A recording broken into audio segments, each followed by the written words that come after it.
up, but buckle up because of where we're going. So there's this thing called empathy, sympathy, and apathy. And has anybody ever explained to you that those three words are connected to, when you go empathy, non-attachment, sympathy, attachments, apathy, detached. You see? It's back to that conversation. Detachment, attachment, non-attachment. Non-attachment is not the same as detachment. Detached apathy, cold, shut off, protecting oneself.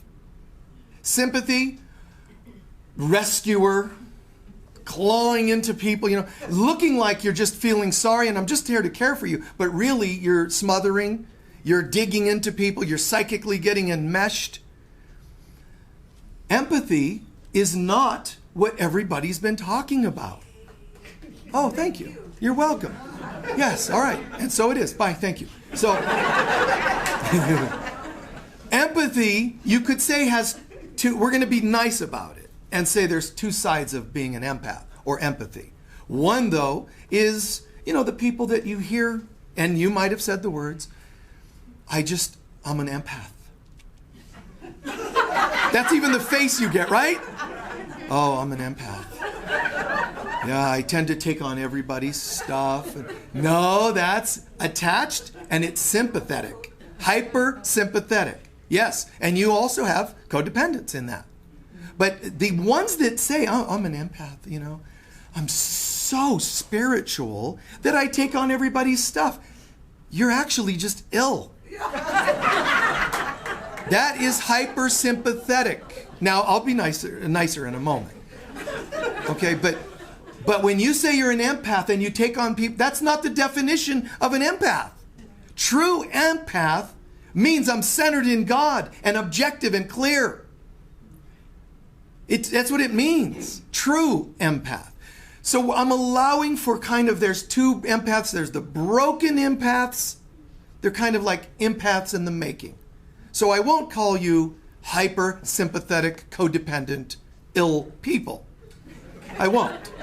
Instead, I'll be nice and say, those of you who say I'm an empath and I take on everybody's stuff, oh, I can't, I'm exhausted every day because all the barrage of people's psychic energy and people's stuff, I'm pure, but everybody else has stuff, and I just tend to take it on because I'm so loving. It's almost like I'm Gautama Buddha, and I just bring everybody's energy into my pure heart of compassion. Then why does it drain you?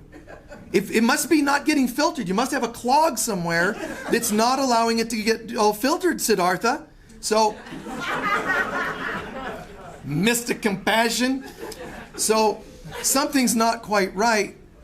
The empath, I don't want to say you're actually just apathy or hypersympathy. I'm not going to say that, but it's borderline of that. Instead, I'm going to say, you know what, we'll just call it, some of you that are empaths and you say, I'm always tired, I'm always drained, I'm always broken. Then wait, let's call that, I'm an empath in the making. Say I have a tendency, my heart, I feel like an empath, but don't justify taking on people's stuff as part of an empath. Because that is hypocritical, it's contradictory. You actually know not what you say. So that you don't look so ignorant about true empathy, just own that I'm very much, heart is feeling like an empath, but learn what that means, but recognize, but I also have some unhealed wounds. That's all you got to do. Because if you want to really be an empath, there's a couple of things that have to be intact. One, you're centered in God. Two, you have a maintenance program for self-healing. If you just keep talking about how messed up everybody is and they drain you, that's actually transference. That's projection. You're taking on stuff. I remember, when I was doing a course group back in like 93-ish and doing a workshop, and there were a couple of people, there's this couple of girlfriends that were always talking about how drained they get from all the profound spiritual work. And I would hear that a little as an aside. I would just kind of pick up on that conversation. They would talk about that before and after every course group we had. And one day I just slipped it into the conversation. When you're really doing light work, you're fed, not drained. And I watch the two of them go and just look at each other like, oh, expletive, right? They just like looked at each other and I'm like, mm-hmm. Yeah, baby. I knew I got it right in there. Under the radar, I'm just right. Uh-huh. You know, it was so nice to know that that got across. It's just called Chiron. It's the planet Chiron. It's the symbol of Chiron. It's called in astrology the unhealed healer. I'm an empath, healer, but I'm always bummed. Unhealed healer. So just see it, work on the unhealed part, and then you're now becoming an authentic empath. Don't mess with words and change their meaning. It's not helpful. People that use narcissism for everybody but them. Jeez. When you walk around telling everybody they're a narcissist, that's actually the definition of a narcissist. Telling everybody else they're messed up and not you. That's one of the definitions. So, but people aren't even knowing what narcissism means. Yes, psychology does have a definition, but they're actually inaccurate based on Greek mythology who Narcissus was. Oh, he was all into himself. No, actually he was cursed because he wouldn't give a goddess what she wanted from him. So she cursed him so that he could only love here, not anywhere out there. And so when he falls in love, he's heartbroken because it doesn't work. He's not allowed to meet his partner in life. So it really wasn't his selfishness. It was actually the selfishness of a goddess that puts that on him because they won't give him what they want. So that's not a bad person, but okay. Psychology, let's call that the narcissist complex. Okay, fine. So now empath. And here we are again, the wrong definition. So righteous empath, let's go for that. I don't think that this conversation right here is going to counter the barrage of inaccurate things that are going out there about empaths around the world. It's already a sickness that's spread. So we're not going to fix that. But at least you listening can understand it and tell somebody, the real meaning. So an empath means that you're spiritually plugged in. You're not perfect, but you're plugged in. That you're here you recognize an empath is a person who is not closed off nor overly enmeshed. What would it be then? Right in the middle. I feel for people, but I don't jump in quicksand with them. See, I'm empath, not sympath. Then I'm also centered and clear, but not shut down and cold. See? So an empath is a warm person. Neither hot nor cold, but they're warm in the positive sense. Not non-committal. They're warm. There's a warmth. If you're feeling cold, my warmth helps. If you're feeling hot, it'll feel cool to you. Because I can morph. It'll feel like I'm matching you at whatever level you're at.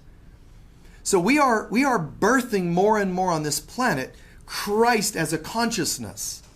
And you don't want to just call it like a little bit of wisdom. Wisdom isn't what we ultimately need.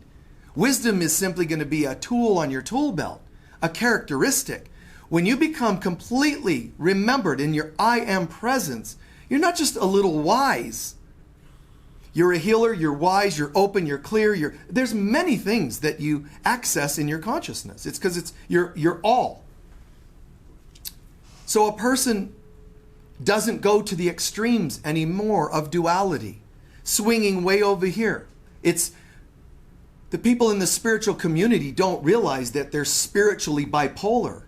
They're still swinging way over, look how spiritual. I remember people when I was a kid that I would meet and talk about their spirituality. And in those days, one's spirituality was partly defined by how unemotional you were. Any of you remember that? You old like me? So it was, I'm completely without emotion.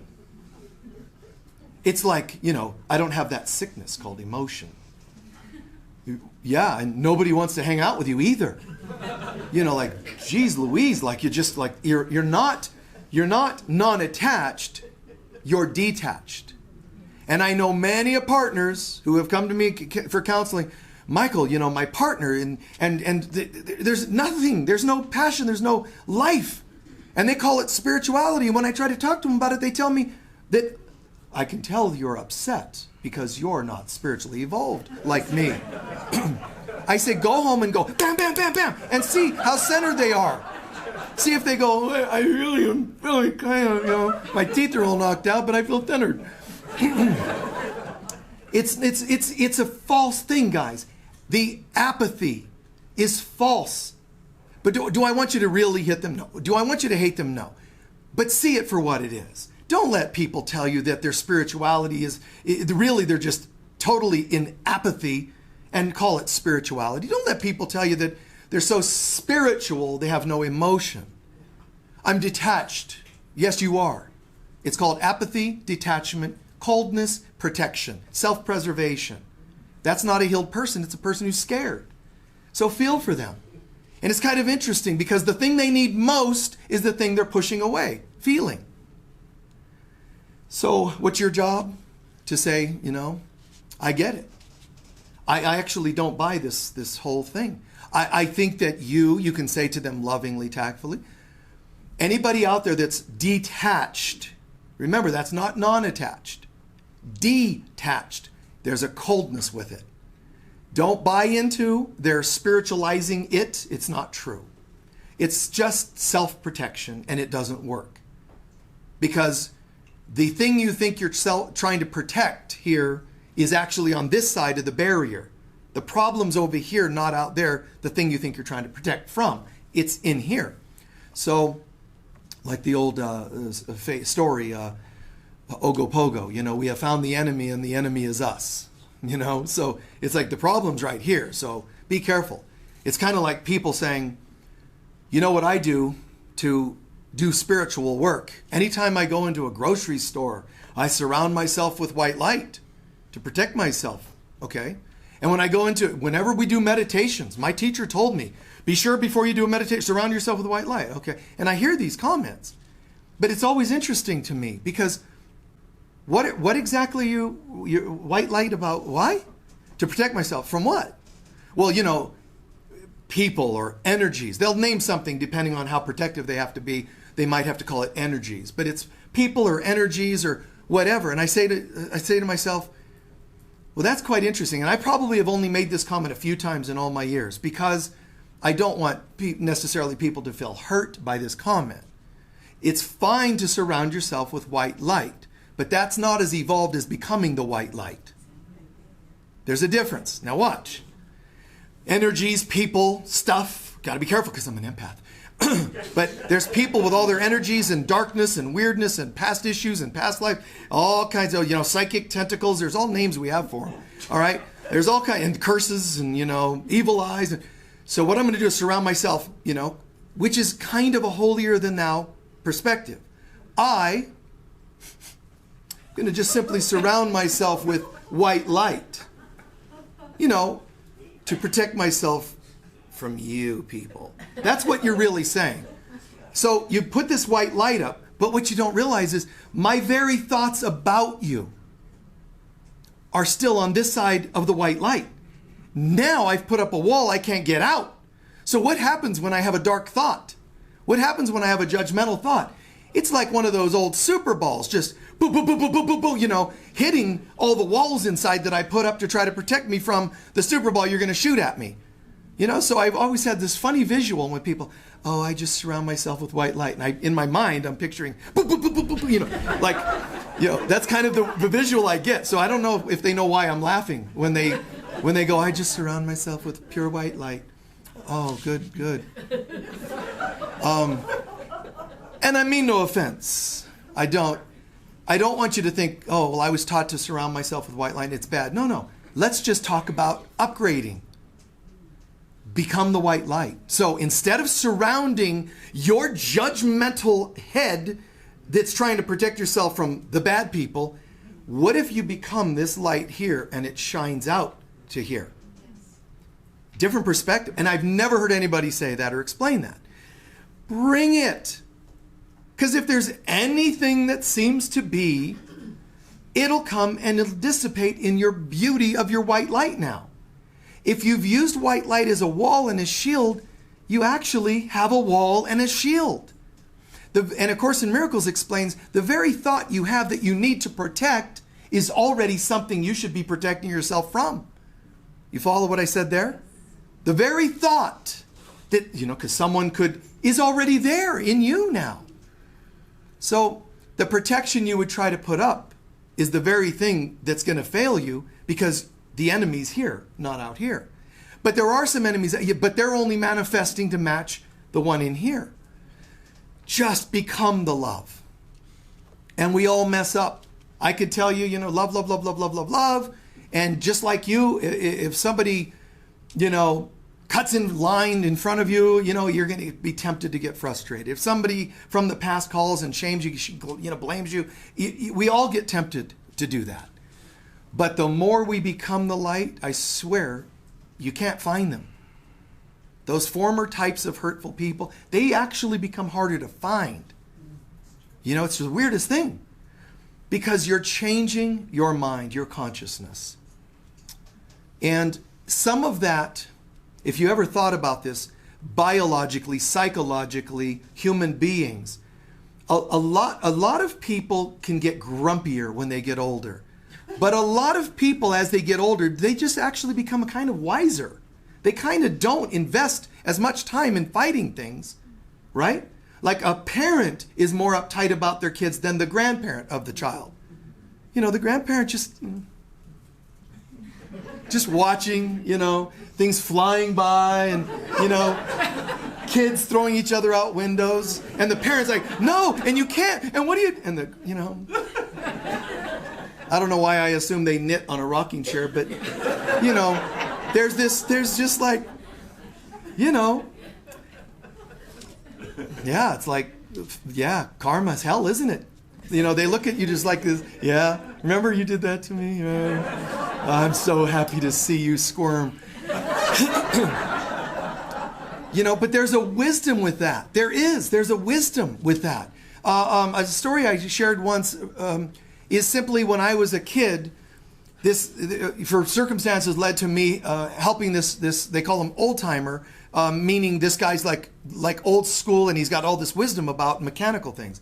So he's working on, some of you that know heavy equipment would understand, he's working on a part in a transmission, except two parts are completely stuck. And there's me, there's other guys, guys that are younger, and, can you, the guy, the old timer, yeah, somebody break those apart and I'll be back in him. And I mean, we're looking at it, it's not separating. Tap, tap, no, pull, tug, It's like we're trying all these things. Trying. See, that's folly. Efforting means you don't have a wisdom. When you're feeling like you lack wisdom, you start doing more than being. I don't feel much being, so I'm going to have to do to make up for being. Once upon a time, there was a technology in human minds. They knew how to get 20-ton stones lifted without effort. When they more and more devolved on earth, they forgot what being is, therefore they didn't know how to raise stones, so they had to start building things to do the lifting of the stones. That's called efforting. More and more, when that happens, when you lose being and you go into doing, you actually start manifesting bodies that age, as opposed to 10,000 years ago where they can still live 1,000 years. Doing wears you down. Worrying is a form of doing. I'm going to worry and do in my head something to make up for what I don't know how to be. So I don't know how to just make my mind solve things, so I'm going to worry about it. That's efforting. Until your kidneys get drained, the adrenals become adrenal fatigued, your body becomes chronic fatigue. Too much doing, too much trying to fend off this world, this sick, dark world where people judge and attack and all this stuff, and you're trying to do the fending off, whether it's white light or whether it's holding up armor. It's all wearing on us. You don't even know it's happening.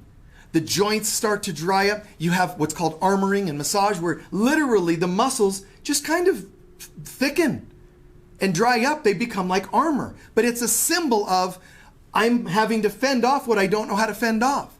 You fend it off by being, not by doing, but it's okay. We're all going to do a little on this planet. So we go through this this concept of trying to grow. And this old timer's, showing us, and we're doing and doing. People, we're hammering. You know what you need? A bigger hammer. That's doing. You know what you need is more, get louder, more force, more defensiveness. No, we're still shifting into the duality of doing. Whether it's retreating and hiding, that's still doing, or louder and more forceful. Hyperpassivity is just as ill as hyperaggressiveness, believe it or not. There's something here. It still has room. It's not like a thin line. It's got some movement left and right. You're allowed to move a little this way and that way, but it's not extreme. So this old timer comes back and we're like, well, we've been hammering and I swear to God, he did it just like this. And here's this part, it's kind of a disc looking thing. And he's holding it. We're going, yeah, we've been hammering. He just kind of looking at it. He just goes and drops it to the floor and the two parts broke apart. It's like, man, do you feel humiliated? Do you laugh? How do you respond? I thought it was funny because it was so like, oh my God, does anybody else see that? The zenness of that? In a sense, mankind was in one sense meant as they age to also have that wisdom. That the doing didn't work for me either, honey. Why are you doing so? You don't understand, Mom, Dad. You got to do this. Oh, okay, go ahead. And they just wait until you exhaust yourself, And, oh my God, it's kind of funny. But when you're in it, it doesn't always feel funny when you're the one struggling. You don't understand. It needs more of this, and I'm going to push, and it's the same as musicians or artists. I've got to make this one part of the song work. I've got to, this painting, I'm going to make it come together. Where there are artists that didn't have to do that at all. And the artists that do resent the artists that know how to be. I mentioned in our workshop yesterday something about the song Under Pressure. When you have, by Queen and David Bowie, but when you have a deep understanding, there are artists that paint and don't realize that they're actually painting and using the golden ratio, sacred geometry in their art. Some of them, they paint and it's there without doing the effort. Now you have other people going, well, I don't know how to be that. So I'm going to get all my lines and rulers and sketch it all out and make the geometry be there, and then I'll paint over the geometry and it'll look really clever. They didn't think it through when they did the song Under Pressure. But when you when you apply that golden ratio using the Fibonacci sequence of numbers, when you time the number of seconds in the song, the point in the song that gets to what we would call the golden mean moment of the song is the part where the whole song suddenly lifts off. Freddie Mercury's singing the lines that say, what's gone on? What's wrong with everything? How does the world come to be what it is? And then he says the word why, meaning why is it like this? And the whole song, and that's when he does the part where he says, why? And he just takes that one word why, and he takes it all the way through several keys and whatever. He just takes it from why and all the way up to what? And he's just taking off. And that was at the moment the golden ratio was reached and the song launches. And did they know that? No, they didn't know that. That's being. Something magical happens through us. Why? Because we became magical. Magical doesn't swing here and it doesn't swing here. The unmagical swings out here into the hyper-apathy, the hypersensitivity. It swings into hyper-detachment, hyper-attachment. That's humans trying to find and not knowing how. So how do you do it? It comes back to the whole moment of humility and vulnerability by saying, God, I don't know how. Show me. And then all of a sudden, here comes, boom, that line in your poem. The moment of the song, the melody, and boom, something happens. It's magical. I don't sit around myself and think about a talk. I don't think about okay, what am I going to say? Sometimes it'll happen where I get an idea and I'll go, oh my God. Oh my, that's amazing. You can just tell it's got that sacred geometry to it. You can just tell it's got that moment to it, that zenness quality, that centered quality. And yes, once in a while I'll go a day later, oh, what was that again? And I don't remember. I can just go, well, I'm old. I can excuse it on any, but I really try not to care too much about it.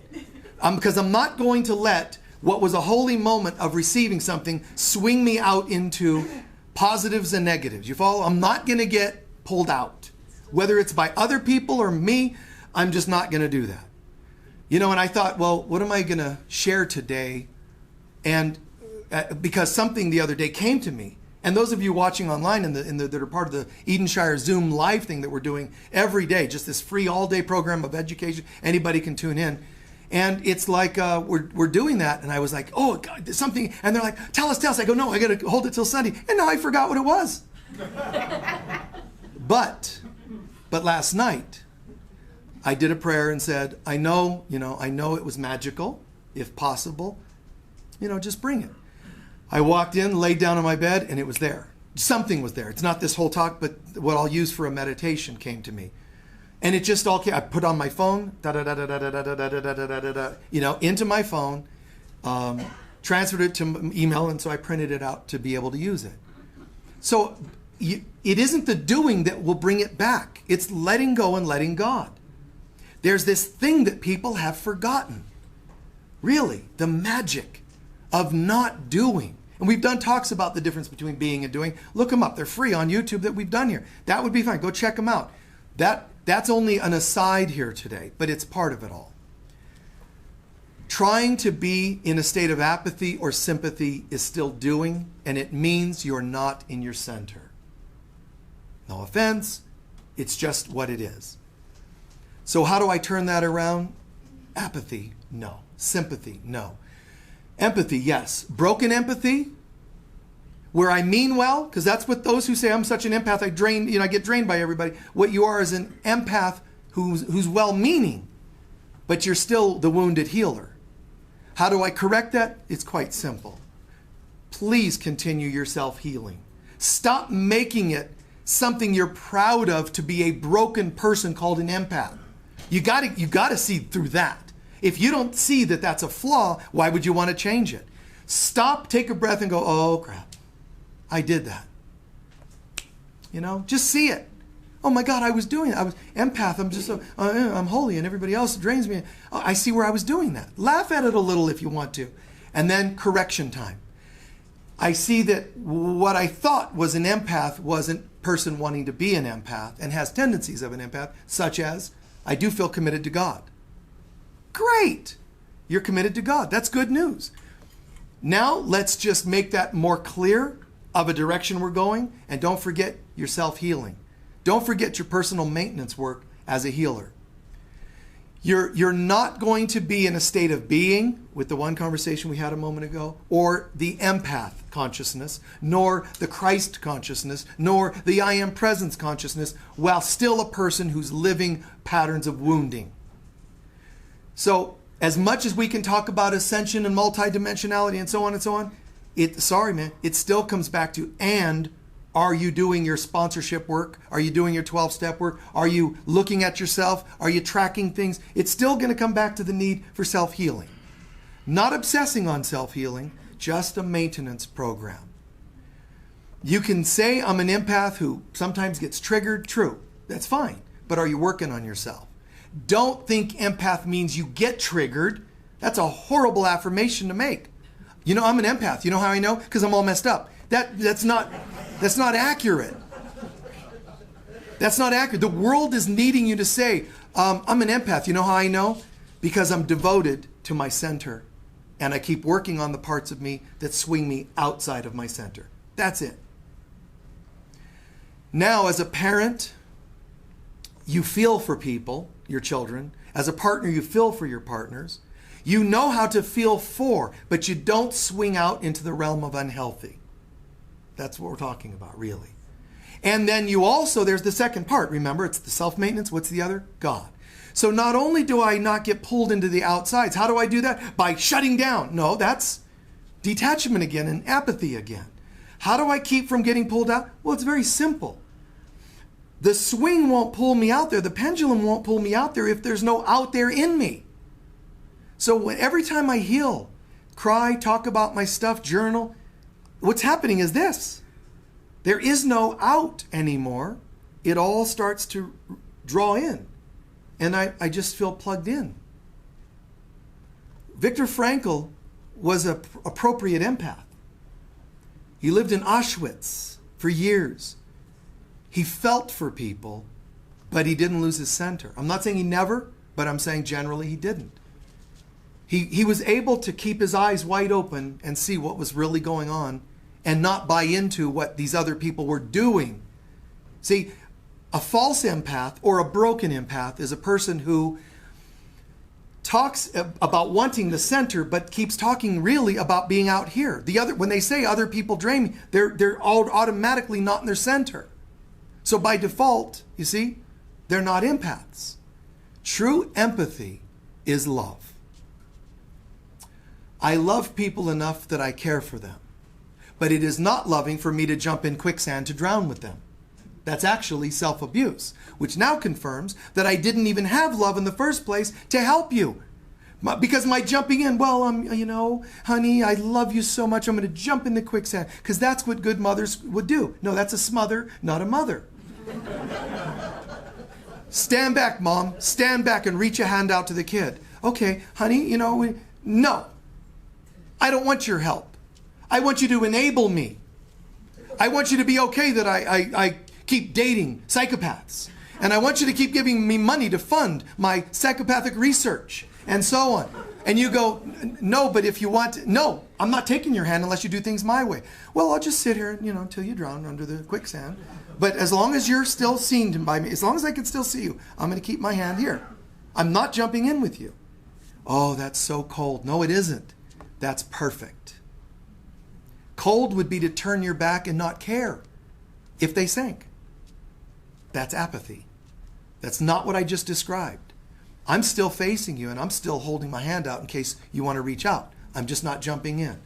And to me, this is so clear, these definitions. And for so many people, the lines are all still so confused. As you work on yourself, you start combing out all the weird haziness between those lines. You just comb it, the way you comb out tangles, comb through first couple times, out, and it kind of hurts a little as you comb through, but you keep brushing through, combing through or whatever, and all of a sudden you see, oh my God, I had an epiphany just now of what's this and what's this, what's this and what's this. I think I get it now. That's what happens. That's why I said, in a sense, it was built into us to biologically and psychologically get it in our mature ages, in our mature years. It's kind of like it was built in, whatever they don't get when they're teens and young adults, by the time they become mature enough age-wise, they should have been able to comb out most of that. And it didn't work that way. People started getting used to dying with the same entanglements that they had when they were adolescents, the same wounds they had when they were children. And getting used to that being the norm. And that's where the world has reached, and even in Hinduism, its darkest moments. And it's now turning. That's why we're hearing about counseling, where, think about this. In our generation, in our lifetime, counseling was considered to be something that was taboo. You were insane if you got counseling. I mean, there's still people that if you say I'm seeing a counselor, they're like, uh-oh. They think that's a bad thing in our lifetime. So when you want to know, well, when are we going to ascend? Oh, hell, we barely made the curve, man. Ascend? We're still like, oh, they're seeing a counselor, ha ha. We haven't gotten them past that stage yet. But the fact that people can and are talking about counseling shows something's changing. The fact that you can now say, I go to a chiropractor, and not have some nut in your family going, oh, I hear they're all quacks. You know where you heard that? From your doctor. And your doctor got sued and lost The AMA had to give millions and millions of dollars to the chiropractors because they were proven, and it's not easy to prove such an institution as the AMA did something wrong. Try it. Most malpractices don't work, let alone a full-on case. But they had a full-on case and they lost because the courts, federal courts said, not only did you say naughty, mean things about the chiropractors, you actually overtly worked conspiratorially against them. You published materials that were false to make them look like quacks. See, that's a conspiracy. Where two or more plan to do something illegal and there's two or more people in it, it's called a conspiracy.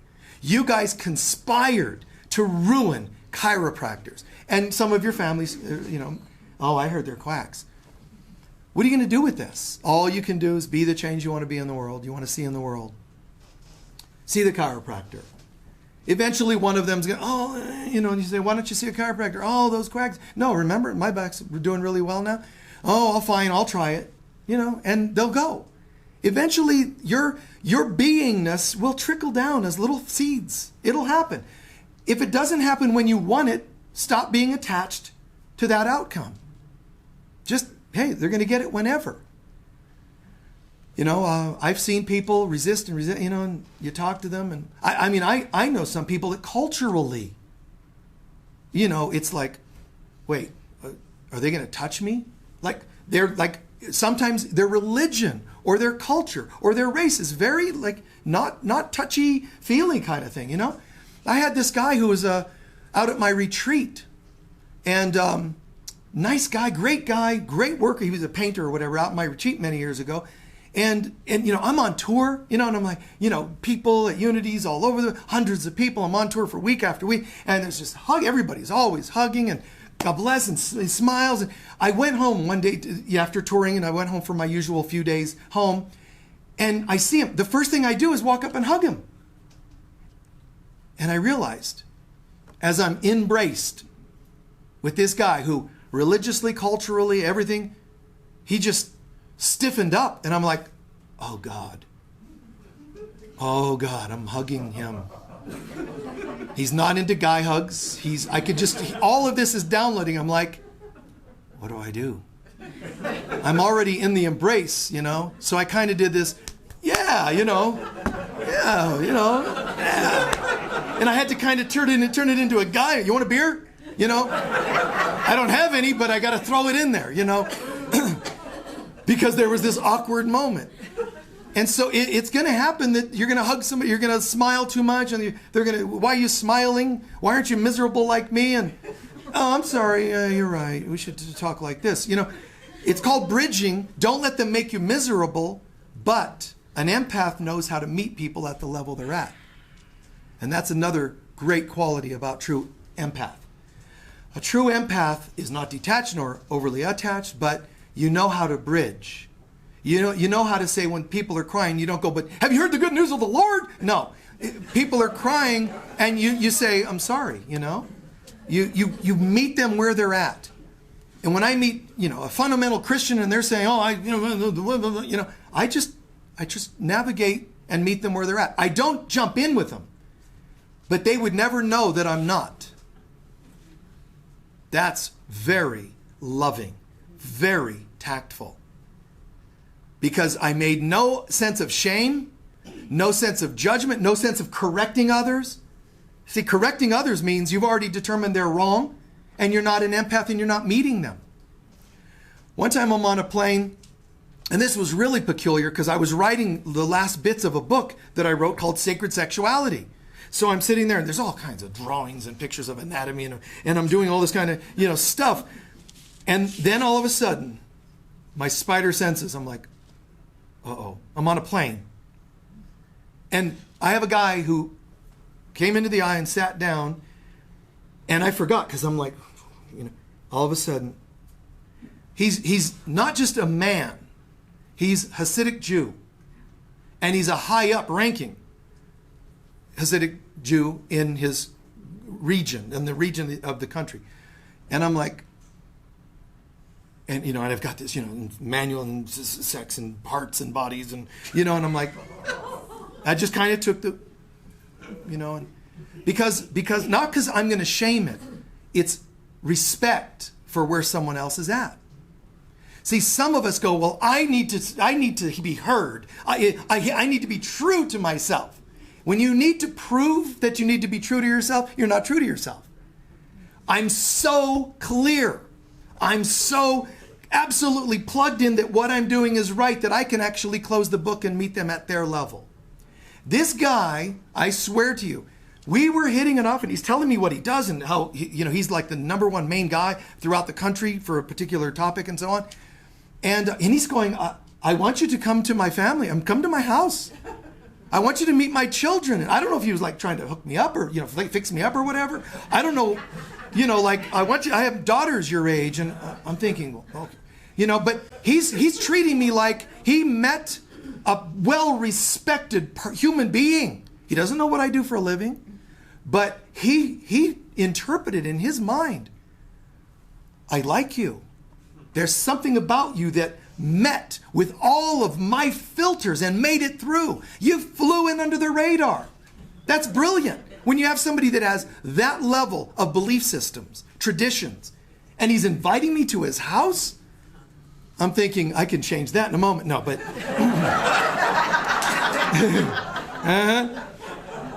So... I did, and then one moment I thought, here's a bridging comment. I said, and isn't it challenging, the world and races and, Jew and Gentile, or Israel versus the Arab nations, and I kind of brought that and I said, wouldn't it be great one day, because they both, traditions, they come from Abraham. So they're two sons that weren't getting along and they split off and they became two nations that aren't getting along. I thought it's a no-brainer. Won't it be great to the day where they all come back together? And he goes, no.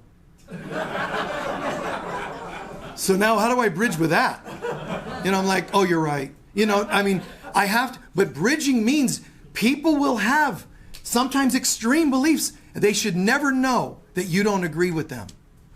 Overtly know that you don't agree. They might, on some subtle levels, you're making points, great. But you should never just overtly, you're wrong. Because when you do, whatever you wanted to say to them, correct, or whatever you're trying to do, it's already gone. You've already used apathy and shut down. By the same token, if you overly dive into their beliefs and they say, I don't like certain people, and you go, yeah, me neither, and you jump into hate stuff, overly sympathetic. An empath, centered. Hi, where would you like to go today?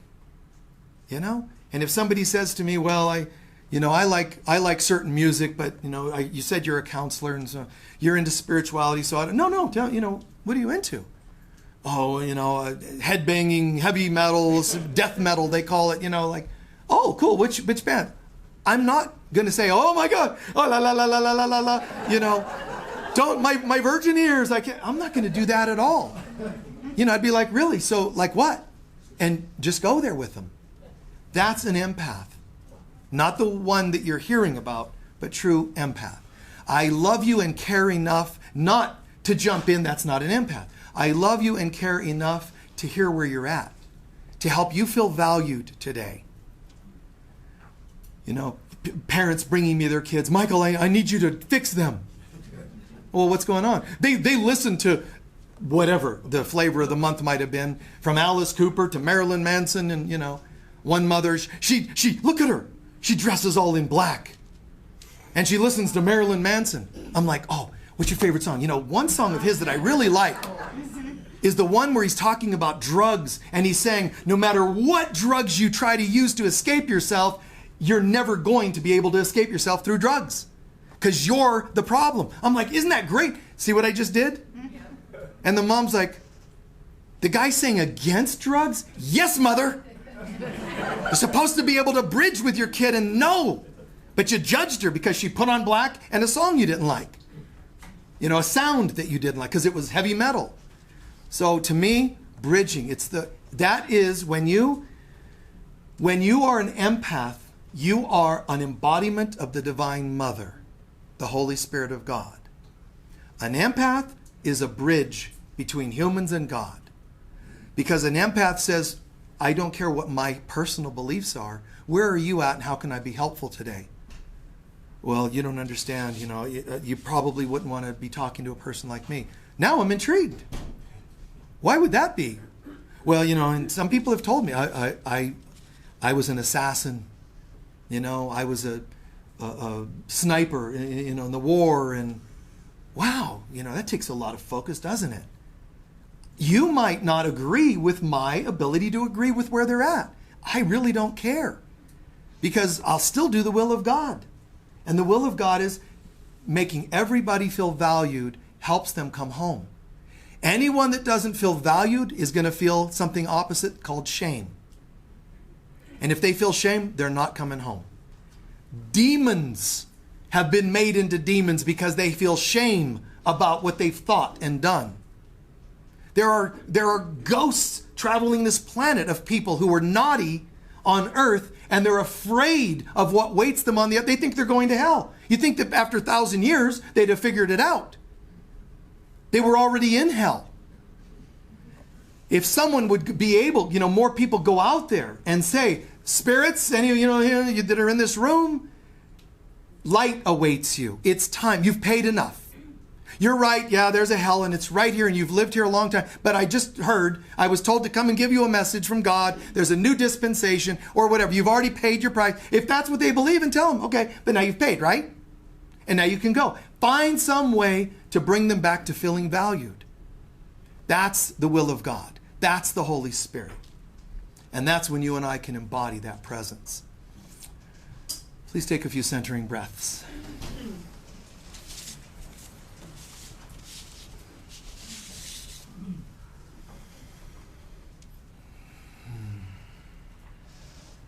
Set aside all stuff of the world, as always, and just imagine. Open the mind, open the heart, relax the tensions.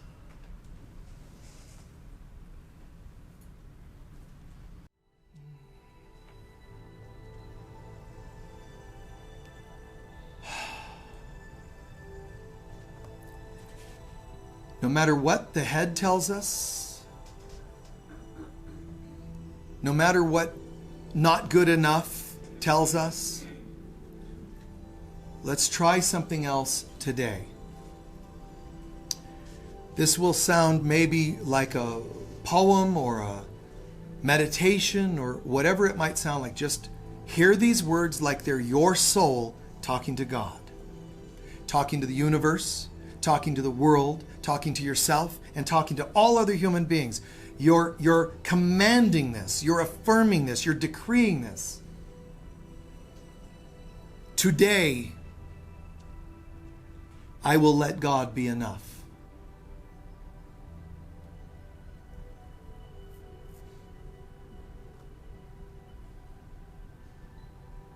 Today, God is the love with which I forgive.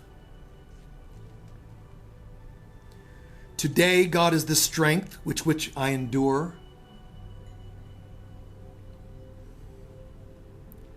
Today, God is the mind with which I think.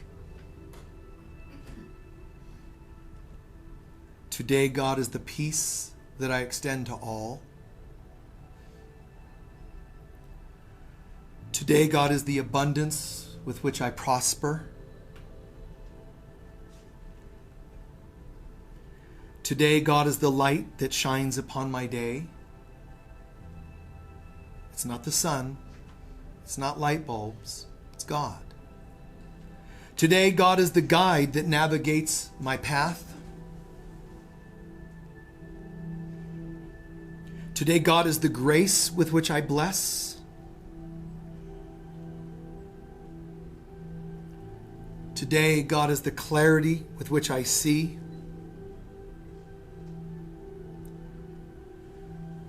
Today, God is the source of my immunity. Biologically, physically, psychologically. Today, God is the heart with which I feel. Today, God is the parents I never had.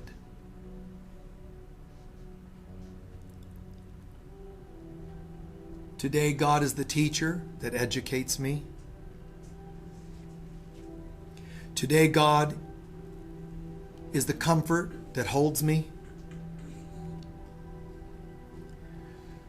Today, God is the healer that brings me wholeness.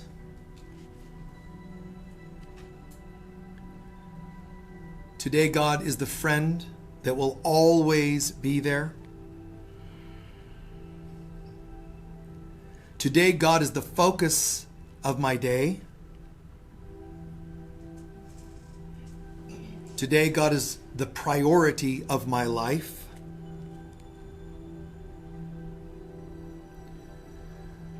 Today, God is the bringer of my joy. Today, God is the inspiration of my heart.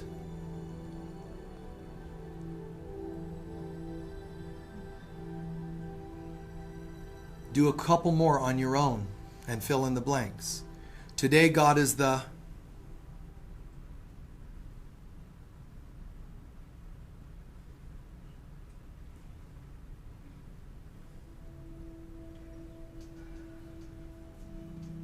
Do a couple more on your own. Feel it. Revisit some of the concepts. What does it all mean? It means I'm not relying on others for anything or anything outside of me for anything. God is the source of everything for me. It doesn't mean I have some sort of isolated, weird relationship with God where I don't interact. It's like saying God is the joy I bring to others. I still interact. God is the passion with which I make love. God is the fountain of my youth. Let it become grounded and integrated and practical. God is the fuel of my energy level. God is the vitality behind my beauty. Keep filling it in for a moment longer. And God is the means with which I integrate everything I just heard that felt right for me. All else I can let go.